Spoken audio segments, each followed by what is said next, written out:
Bon, M6 organise un casting pour une émission de mode, fashion. Ouais. Est-ce que tu vas passer le casting? Parce que sur la fashion, quand même, t'es pas mal. Je me pose la question parce que je vois de plus en plus de personnes faire des vidéos sur moi en disant que je suis un expert en relooking. C'est quand la dernière fois que tu as mangé avec Jacques Attali? Toi quoi? Finalement, ça fait de toi l'imam de la République? Je suis tellement fort que j'arrive à la fois à être payé par les frères musulmans et à être payé par la République. Moi, Wassila Beka, je ne la connais pas à ce moment-là. Ma femme me dit, il y a une chanteuse, elle est jeune, elle a 17-18 ans, elle a enlevé son voile, elle se fait insulter, mais c'est incroyable. Et je dis, ah ouais? Et puis je commence à regarder, elle me montre. Quel rapport toi tu as avec l'argent? Et c'est vrai que pour ceux qui peuvent nous regarder aujourd'hui, ça coûte des sous de s'abonner à la plateforme d'Ismaël Mounir.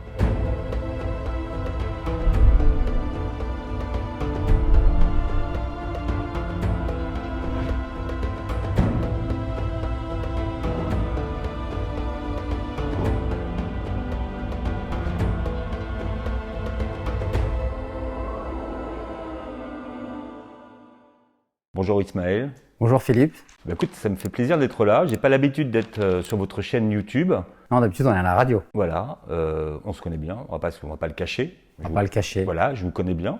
On peut se dire tu alors. Alors on peut se dire tu, et j'avais envie d'aborder un sujet avec toi, c'est les rumeurs. Avec grand plaisir Philippe. Tu vois, on va parler des rumeurs, mais on va en parler.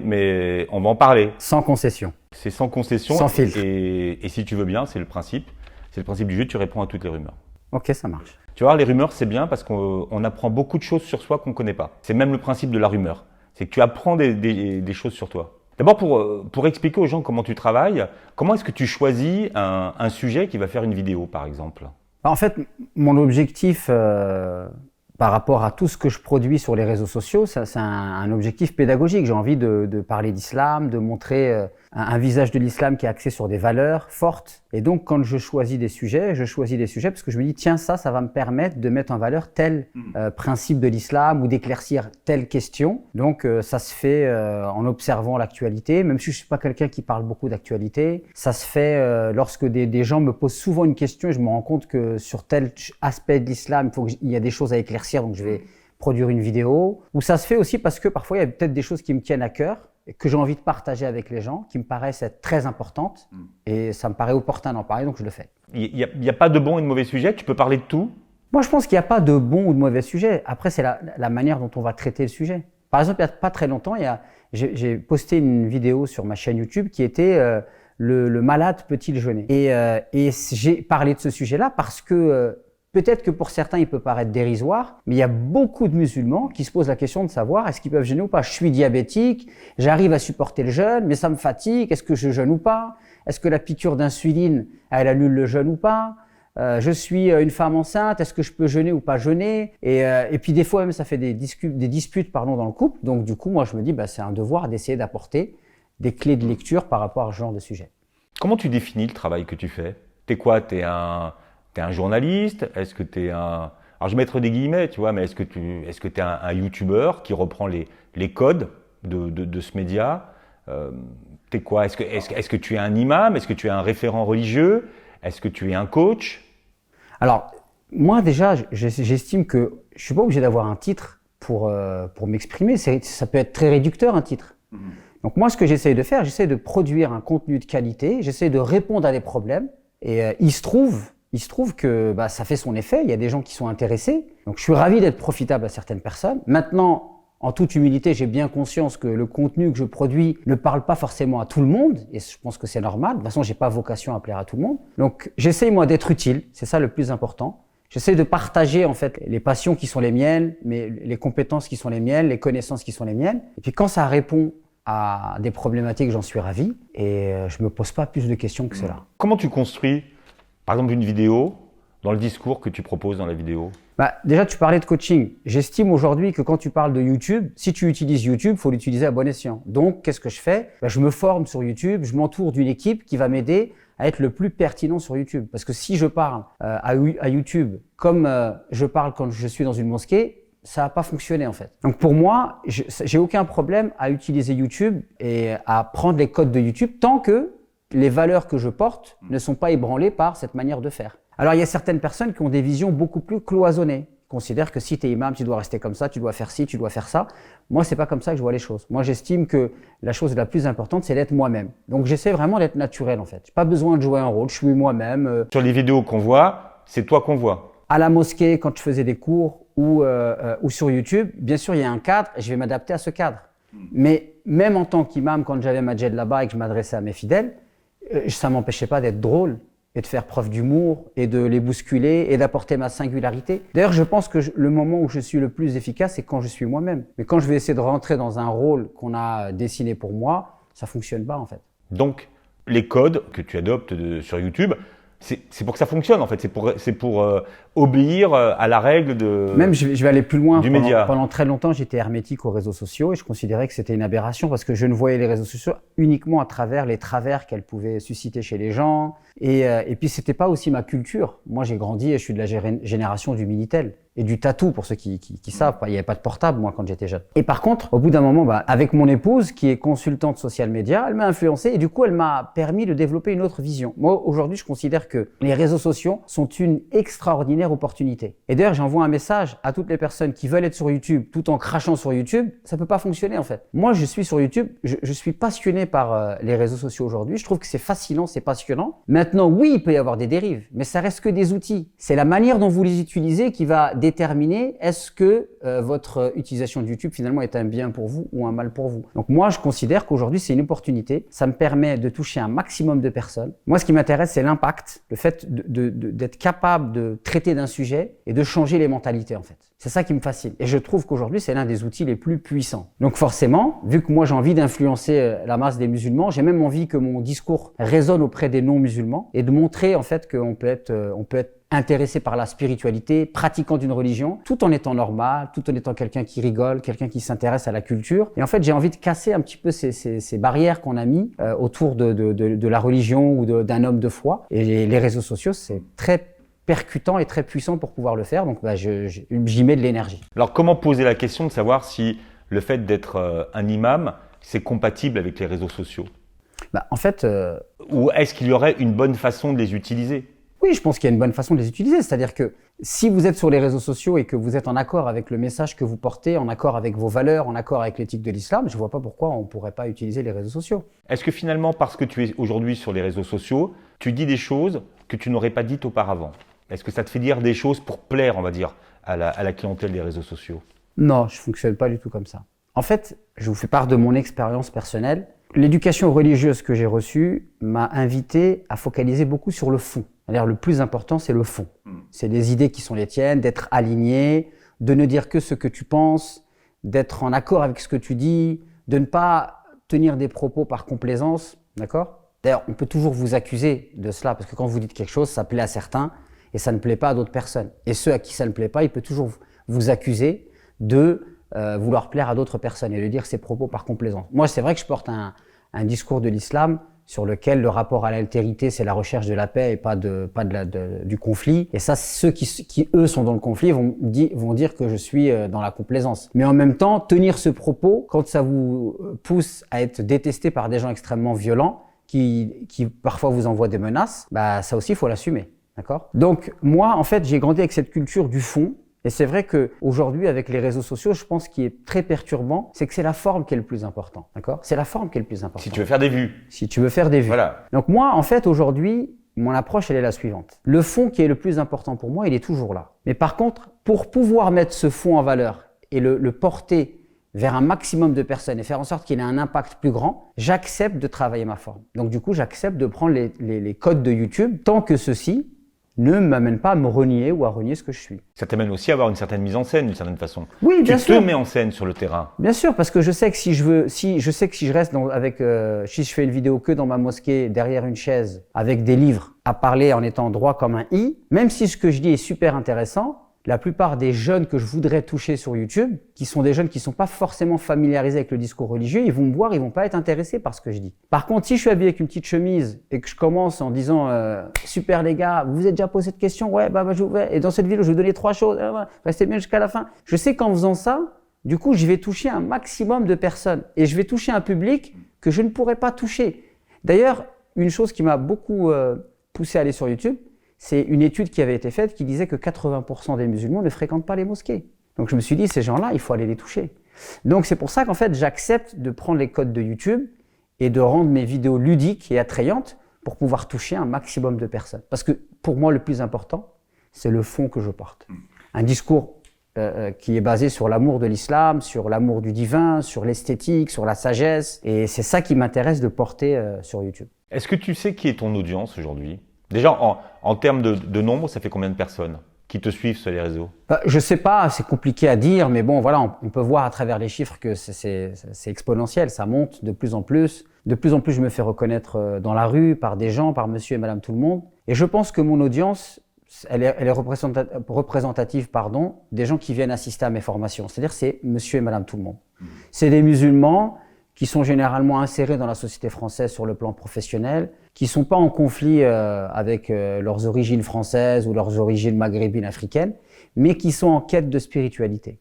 Et donc, moi, c'est ce que j'essaie de leur apporter humblement. Bon, aujourd'hui, ton audience, elle va croissante. Par rapport à l'année dernière, déjà, tu as quoi? Tu as doublé, triplé, quadruplé ton audience? Ouais, ça va être doublé, je pense. Tu as doublé ton audience. Ouais, un peu plus. Ça veut dire que tu as de plus en plus de gens qui te voient. Et donc, finalement, parmi les gens qui te regardent, il y a des gens qui t'aiment et puis des gens qui te regardent. Ou des gens qui m'aiment pas aussi. Ou des gens qui te regardent. Ouais, des gens qui me regardent. Mais bon, ça c'est, je veux dire, ça fait partie du jeu. Je m'expose. Donc à partir du moment où j'accepte de m'exposer, il faut que j'en accepte les conséquences. C'est-à-dire que les critiques, les procès d'intention, les personnes aussi mal intentionnées, mais aussi tout l'amour qu'on reçoit, parce qu'en fait, je reçois quand même une écrasante majeure partie. J'ai envie de dire, c'est presque 9 sur 10. C'est-à-dire quand il y a un message de haine, il y a 9 messages d'amour. D'accord, 9 messages de remerciement. Donc voilà, il faut faire la part des choses. Aujourd'hui, on est à l'ère du tweet, ça fait 160 caractères.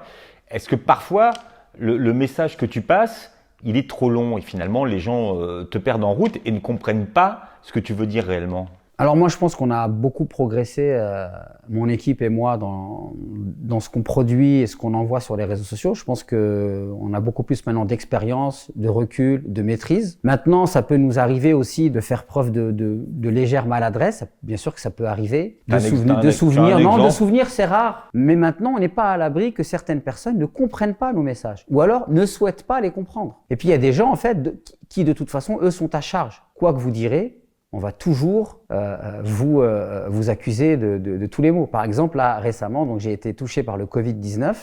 J'ai fait quand même 10 jours d'hôpital. J'étais sous assistance respiratoire. Je me suis filmé à l'hôpital et il y a des gens qui ont réussi à dire « Ouais, tu as fait tout ça exprès pour que par derrière, tu puisses lancer ta plateforme. » Voilà, quand quelqu'un me dit ça, moi, je me dis « Ça y est, t'as gagné, t'es trop fort. » Mais tu te dis quoi? Moi, je me dis « Il est trop fort, lui. » Faut le laisser. Surtout, faut pas le contredire. Qu'est-ce que vous voulez répondre à ça? Et on t'a dit ça? Quelqu'un t'a dit ça? Ouais, 1 ou 2 personnes.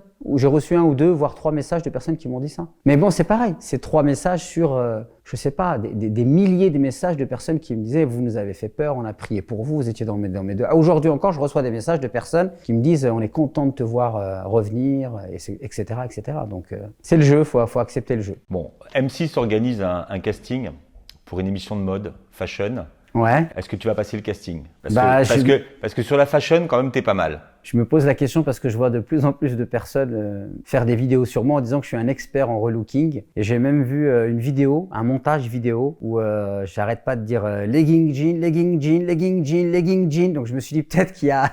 Pourquoi il y a des jeans qui mettent des leggings? Peut-être. Mais là, c'est vraiment le slim. Non, c'est slim legging. Slim legging, slim legging, slim legging. Parce que le jean du legging, il faudra me le présenter. Voilà. Donc là, peut-être d'ailleurs, certains vont prendre aussi cette vidéo, vont faire un montage en disant que l'imam Ismaël Mounir invite les filles musulmanes à mettre des slims et des leggings. Mais ça veut dire quoi, ça, finalement? Qu'est-ce que ça nous apprend sur la façon dont il faut regarder les choses et communiquer? Non, je pense qu'il y a des gens, vraiment, c'est une minorité. Même parmi les gens qui me critiquent, tous les gens qui me critiquent ne sont pas des gens mauvais. On a le droit de ne pas être d'accord avec moi, d'accord? Il y a même déjà parfois des gens qui critiquent ça. En fait, les gens qui me critiquent, ils me critiquent pas moi. Ils vont critiquer des positions que j'ai prises. Et les positions que je prends, bien sûr qu'elles sont critiquables. Et il y a des gens qui viennent et qui sont animés de bonnes intentions, qui m'envoient des mails bien écrits avec des arguments. Et ces gens-là, j'ai envie de vous dire, pour moi, ce serait un plaisir et un honneur de les rencontrer. Parce que quand on rencontre des gens qui sont capables de vous tenir la contradiction, moi, je considère que je sors toujours grandi de ce genre de discussion. Soit parce que je vais modifier mes positions, soit parce que je vais les réévaluer, soit parce que ça me permet de mieux les préciser, ou soit parce que ça va me permettre de développer une argumentation pour aider d'autres personnes aussi à cheminer intellectuellement. Donc avec ce genre de personnes, moi, j'ai aucun problème. La seule chose, c'est qu'il y a des gens qui sont dans la critique, mais ils sont pas du tout dans une approche constructive. Ils critiquent pas les idées, ils sont là pour la destruction, en fait. J'étais dans un magasin à Bruxelles et je visitais une dame qui avait donc une marque de vêtements. Moi, j'allais arrêter au mois d'avril parce que j'étais tombée fortement malade. Machallah, j'ai eu un retour de la communauté incroyable. Non, mais vous n'avez pas le droit d'arrêter. Ok, j'ai pas le droit. Vous êtes d'utilité publique. Parce que moi, c'est ce que je dis souvent dans mes cours, c'est que la femme musulmane, il y a une beauté qu'elle peut montrer qu'à son mari dans le cadre intime, mais par contre, dehors aussi, elle doit être belle. C'est une beauté, certes, peut-être plus pudique, mais il y a une beauté, il y a une élégance à avoir.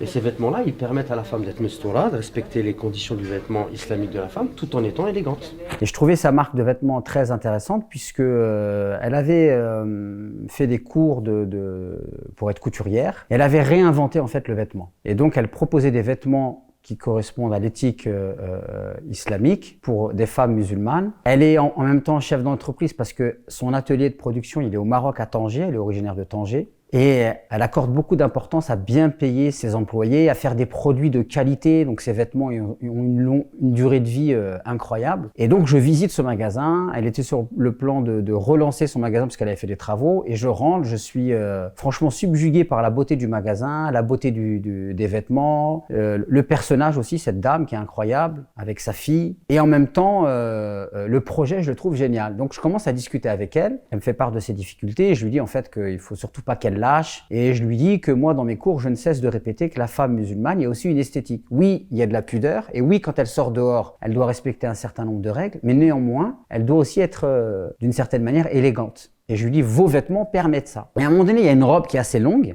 qui arrive à peu près au-dessus des chevilles. Et je lui dis, est-ce que vous produisez des vêtements qui permettent à la femme de mettre un bas qui va avec la robe? Elle me dit non. Je lui dis donc qu'est-ce qu'elle met en fait? Un slim, un legging. Et donc en fait c'est un slim et un legging pour aller avec une robe qui arrive au-dessus des chevilles. Et donc certaines personnes qui sont extrêmement malhonnêtes intellectuellement et mal intentionnées ont pris uniquement la partie où je dis slim, legging. Et en fait, ils ont fait un montage en me stigmatisant quelque part. Bon, moi, en ce qui me concerne, j'ai toujours dit en fait que c'est Allah qui élève les gens et c'est Allah qui les abaisse. Ce qu'ils ont fait, ça m'a pas empêché de continuer ma progression sur les réseaux sociaux. Ça, c'est le premier point.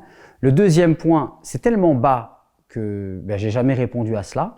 Troisièmement, les gens qui m'aiment bien et qui sont justes et qui ont été troublés par cette vidéo m'ont contacté quand je leur ai montré la vidéo originale. Eux-mêmes, en fait, ils ont compris et donc ils ont dit « ouais, ils sont vraiment mal intentionnés ». Et ceux qui, de toute façon, me détestaient et étaient ravis d'avoir ce genre de prétexte pour pouvoir, entre guillemets, m'allumer, s'en sont servis. Et j'ai envie de dire, la vie continue, quoi. Et finalement, c'est vrai pour tout le monde.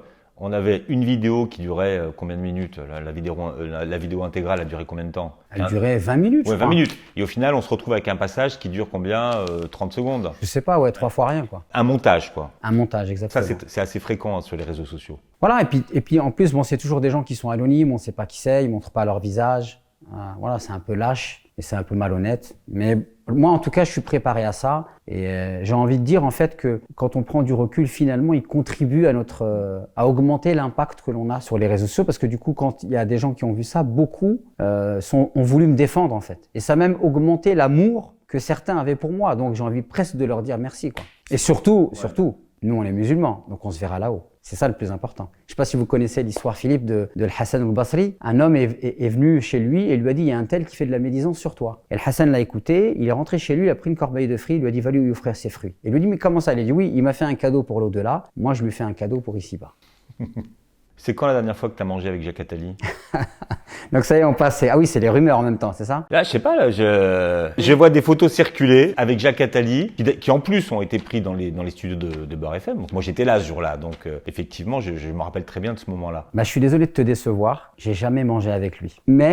Mais si l'occasion m'était donnée, je serais ravi de manger avec lui. Et j'irais même plus loin. S'il m'inviterait à manger cachère, je mangerais cachère, parce que le musulman, il peut manger la viande des gens du livre. Donc là, en fait, j'ai jamais mangé avec lui, je le connais pas. Toi, tu connais l'histoire, Philippe. Il a fait une émission de radio avec Steve. On était là, on enregistrait. J'écoutais l'émission. Ouais. Bon, moi, je connais le personnage. On va dire que dans le personnage, il y a des aspects de sa pensée avec lesquels je suis pas forcément en phase. Mais il s'avère que si vous faites une recherche sur Google, vis-à-vis des musulmans, il a toujours eu plutôt des positions fraternelles. Moi, je l'ai même vu sur la chaîne parlementaire avec des juifs dire qu'en ce moment, il était plus difficile d'être musulman en France que d'être juif. D'accord ? Il dit clairement qu'il est bon de financer des projets de jeunes entrepreneurs musulmans. Il dit que si on veut faire la paix en Israël, il faut d'abord commencer par la faire ici. Donc voilà, après on peut toujours être complotiste et dire qu'il fait ça, qu'il dit ça exprès, mais moi de ce que j'ai vu de lui, de ce que j'ai lu de lui, au-delà de ses positions on va dire économiques, où il est très pour le mondialisme, etc. D'un point de vue des relations avec les musulmans, c'est pas quelqu'un qui est dans la haine des musulmans. D'ailleurs, quand il est venu chez Steve, il parle justement de la manière dont les musulmans ont soutenu les juifs en Algérie pendant la Seconde Guerre mondiale. Donc voilà, maintenant le système qui consiste à vous voir en photo avec une personne que vous avez disqualifiée et donc finalement vous allez par capillarité projeter sur l'autre personne tout ce que vous reprochez à une personne, intellectuellement parlant, ça fonctionne pas en fait. Oui, alors intellectuellement, ça fait de toi quoi? Finalement, ça fait de toi l'imam de la République et bien payé par la République. Voilà, certains le pensent. Maintenant, nous, islamiquement parlant, il est très mauvais de faire des procès d'intention et il est très mauvais d'accuser les gens de choses dont on n'a aucune preuve. Mais certains musulmans, ils oublient ces principes. Donc, si certains, parce qu'ils vous ont vu avec Jacques Attali, ils considèrent que forcément, ben voilà, vous faites partie d'un complot du système, les Illuminati, que vous êtes payés pour, que lui, il est là, il tire les ficelles. Bon, qu'est-ce que vous voulez que je vous dise? Moi, je vais pas m'abaisser à répondre à ça. Tu es payé par, enfin, je sais pas par qui d'ailleurs. Je suis payé par le cabinet des légendes. Je suis payé par la sueur de mon front. Par ton travail. Par mon travail, voilà. Je suis subventionné par personne. Alors, en fait, quand c'est les gens d'extrême droite qui observent mon travail, ils vont dire que je suis payé par les frères musulmans. J'ai jamais appartenu aux frères musulmans. Mais parce qu'ils m'ont vu intervenir dans une mosquée qui était gérée par les frères musulmans, hop, tout de suite, ils se permettent de faire des déductions et donc des théories. Et donc, je serai payé par les frères musulmans. Je touche un bon salaire. Et en fait, je suis sur Internet pour faire un travail, etc. Et je suis dangereux parce que je suis un fin psychologue, etc., etc. Et puis, quand c'est des musulmans qui n'adhèrent pas à mon discours et qui sont mal intentionnés, alors je suis payé par l'État français. Donc quand c'est l'extrême droite, il faut que l'État français fasse attention à moi parce que je suis payé par les frères musulmans et mon discours d'ouverture n'est qu'un discours de façade parce que je pratique la taqiyya. Et quand c'est les musulmans qui n'aiment pas mon travail, une minorité, et qui veulent me détruire, alors je serai un imam payé par la République. Donc en fait, moi, je concentre en moi tous les mots MAUX selon celui qui va m'observer. Il y a à manger pour tout le monde. Je suis tellement fort que j'arrive à la fois à être payé par les frères musulmans et à être payé par la République. Voilà, même la CIA et le Mossad, j'arrive à les embrouiller en fait. C'est incroyable, Philippe. Une des vidéos qui a le plus cartonné sur YouTube, c'est la chanteuse qui se dévoile.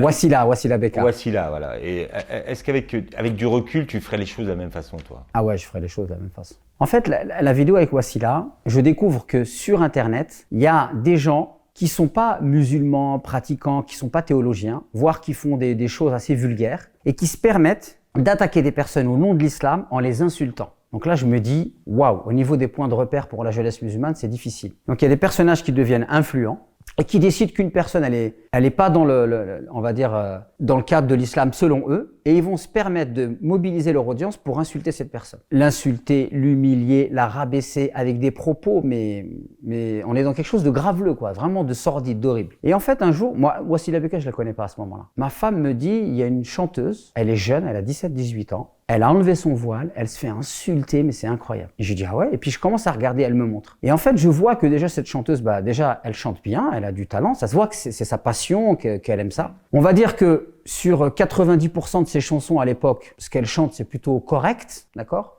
Elle est pas dans la vulgarité. Et par rapport à ce qui se fait dans le monde de la musique, je me dis, franchement, elle tire son épingle du jeu. Et en me renseignant, je sais aussi qu'il y a des producteurs qui lui tournent autour et qui lui disent, enlève ton voile, viens avec nous, tu vas voir, tu vas faire une grande carrière. Et d'un autre côté, les musulmans, enfin, c'est pas tous les musulmans, parce que plein de musulmans sont complètement, on va dire, indifférents par rapport à Wassila. Mais certains musulmans, en fait, font une fixette sur elle et passent leur temps à l'insulter. Et en fait, ils lui disent, une femme voilée, elle n'a pas à chanter. Donc je me dis, il est grand temps quand même qu'une parole de vérité émerge. Donc je sais que quand je vais parler de Wassila qui enlève son voile, je sais que je vais faire le buzz, d'accord? Et je sais que quand je mets le titre Wassila Beka enlève son voile, je sais que ça va attirer l'attention. Mais comme je l'ai dit au début, pour moi la forme, elle doit être au service du fond. Et dans cette vidéo, il y a beaucoup de fond. Je parle de la manière dont on éduque les filles au voile. Je parle aussi de la manière dont certains musulmans veulent enfermer la musulmane dans un rôle prédéfini, et quelque part ça c'est extrêmement mauvais, parce que si aujourd'hui, comme Wassila, une femme, elle a une fibre artistique, plutôt que de définir un cadre dans lequel elle pourrait s'épanouir, eh bien en fait nous on veut l'enfermer dans quelque chose. Donc en fait on la condamne à être dans quelque chose de mal en fait. Soit tu chantes avec le voile et c'est mauvais, soit tu enlèves ton voile pour aller suivre ta passion et c'est mauvais. Donc c'est un système perdant-perdant pour elle. Et donc je me dis, il faut absolument que je parle de ça. Et aussi, je parle dans cette vidéo de l'exagération qu'il peut y avoir sur la question du voile, tout en disant que moi je fais partie des imams qui voient l'obligation du voile. Et en fait, dans cette vidéo, je pense qu'il y a plusieurs barrières psychologiques. Il y a la question de la musique. Beaucoup considèrent que la musique est interdite. J'ai fait une vidéo spécialement où j'ai expliqué que, avant même la vidéo de Wassila Beka, que c'était une question de divergence chez les musulmans. Et moi, personnellement, je suis d'avis que la musique, c'est un récipient. Si ce que vous mettez dedans comme ingrédient n'est pas illicite, c'est-à-dire que c'est pas vulgaire, etc., eh bien la musique est licite. Comme fait, par exemple, Sami Youssouf, Mesut Kurtis, Maher Zain, par exemple. Pour moi, ces gens-là, ils ont révolutionné la musique et ce qu'ils font est tout à fait licite. Et moi, ce que je voulais, c'était quelque part que Wassila Beka puisse exprimer sa fibre artistique tout en suivant le chemin de Maher Zain, de Sami Youssouf et de Mesut Kurtis, par exemple. Et donc, pour certains, la musique, c'est illicite. Donc, quand il m'entend dire dans la vidéo que moi, ma fille qui écoute de la musique, je préfère qu'elle écoute Wassila Beka plutôt que, par exemple, certains rappeurs vulgaires, certains, ça, ils l'entendent pas. Mais Dieu merci, il y a aussi beaucoup de gens qui l'entendent. Je me rappelle, par exemple, j'avais écrit un post sur Facebook en faisant de la pub pour un groupe qui s'appelait Dean Squad. Et moi, j'ai des adolescents à la maison, donc je sais très bien que des adolescents, ils écoutent de la musique. Et moi, je préfère que mes adolescents, ils écoutent Dean Squad plutôt qu'ils écoutent d'autres musiques complètement obscures. Des musiques qui vont avoir un impact sur leur psychisme extrêmement nocif. Donc ça aussi, ça peut être mal perçu, ok. Quand moi, je dis que... quand, par exemple, moi, j'ai fait la promotion de Dean Squad, ça veut pas dire que c'est une musique qui, moi, m'intéresse particulièrement, mais je pense, en fait, à un public. Et ce public-là, il vaut mieux qu'il écoute Dean Squad plutôt qu'il écoute une autre musique faite de vulgarité, de haine, de violence, d'obscurité, voire de satanisme, etc. Ismaël, tu viens de lancer une plateforme qui porte ton nom. C'est un gros projet que tu portes depuis longtemps. Ça coûte des sous, parce qu'il y a beaucoup de production, il y a beaucoup de choses. Et ça coûte des sous à ceux qui s'abonnent aussi. Ça coûte parfois, c'est un budget quand même de s'abonner. Quel rapport toi tu as avec l'argent et c'est vrai que pour ceux qui peuvent nous regarder aujourd'hui, ça coûte des sous de s'abonner à la plateforme d'Ismaël Mounir. Alors, j'ai fait une vidéo qui s'appelle Fi Sabilillah, différent de gratuit, parce que je pense qu'il y a un problème chez certains. Ils considèrent que si tu es théologien, imam, conférencier, tu dois toujours tout faire gratuit. Ce qui est complètement faux d'un point de vue théologique. Ensuite, la deuxième chose, c'est que dans ce que je produis, j'ai une équipe de 10 personnes avec qui je travaille. Entre ceux qui s'occupent du graphisme, ceux qui s'occupent de tout ce qui est web, ceux qui s'occupent de gérer les réseaux sociaux, ceux qui s'occupent de filmer, ceux qui s'occupent de monter. Et dans ce que nous produisons, 80% est gratuit. Ça se retrouve sur Facebook, sur Insta, sur YouTube. Et tout ça, ça demande de l'argent. Et la plateforme, elle est gérée par cette équipe de 10 personnes. Donc forcément, il y a un coût. Moi, j'ai aucun problème avec l'argent et il y a un hadith du prophète que j'aime beaucoup qui dit quel bienfait que l'argent licite pour un homme vertueux. C'est-à-dire que si l'argent que je gagne, il est licite et que je le dépense d'une bonne manière, eh bien moi je trouve que c'est un bienfait, donc j'ai pas de problème avec l'argent, je suis décomplexé par rapport à ça. Attention, je l'ai pas toujours été parce que là aussi l'éducation religieuse que j'avais reçue, eh bien elle m'a amené à faire différemment. J'ai donné des cours dans des structures pendant presque 10-15 ans et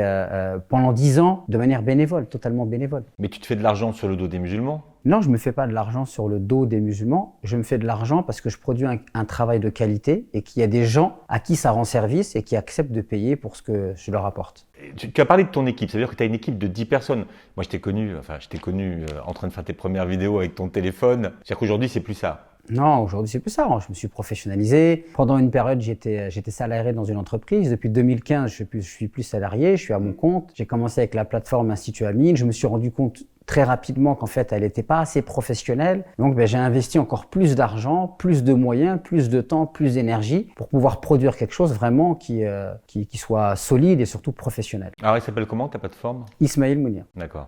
Ça va? T'es bien avec ton nom et tout?